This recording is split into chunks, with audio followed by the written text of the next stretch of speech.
tea and let it brew.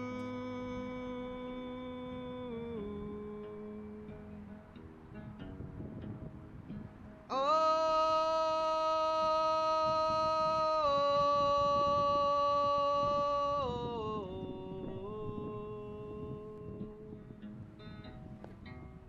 I like 6 cups, not 1 or 2.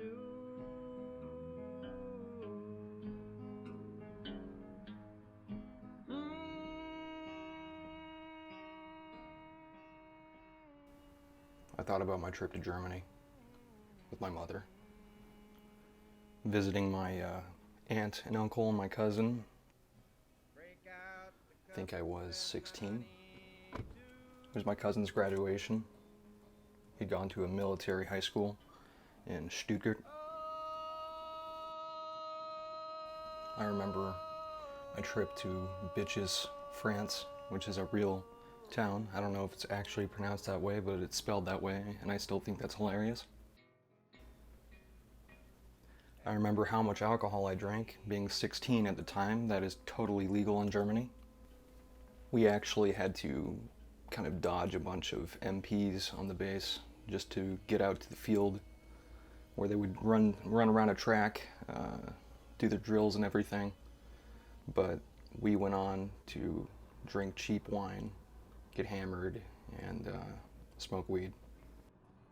I'd smoked too much the night before, and I felt like shit because of it.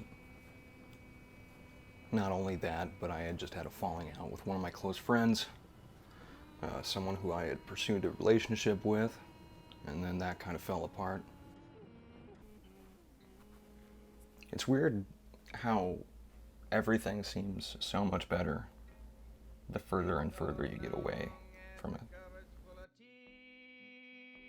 I thought about how nice it was. Thought about the vineyards in France. Thought about the Black Forest in Germany. I thought about how green it was and how blue the skies were. I thought about how far I was from that. I thought about the mediocrity of Midwestern life. I thought about all these years that I've spent in these places that have, trivial value to most of the world. I thought about how inconsequential my existence was. I thought about how poorly I had handled my relationship. I thought about some of the girls that I used to date. I wonder what they were doing, because I hadn't really kept a consistent friendship with them either. I thought about that friendship that I put on hold because of my feelings.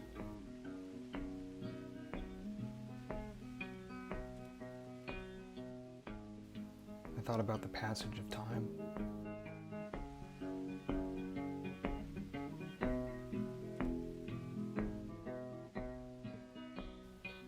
I remember the wakes and the funerals.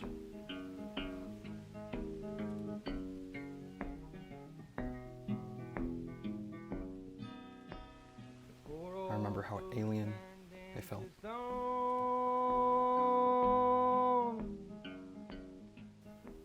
My grandparents also passed. My grandmother passing of Alzheimer's.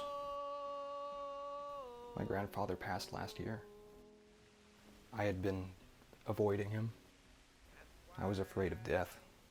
My grandfather was lonely, but I avoided him. I wouldn't answer his phone calls. Last year he had a stroke and died.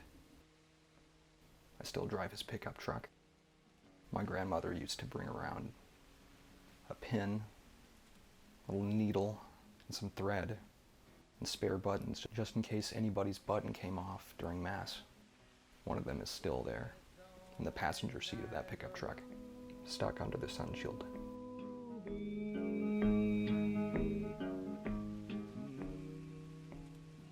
When dawn rose, pink as peerless Helen's teat, which in fact swung wineskin-like between her hind legs and was piebald as her pelt, on which I write, The salty minstrel opened his tear-brined eye, and remarking it was yet another day, ended his life, commenced his masterpiece, returned to sleep.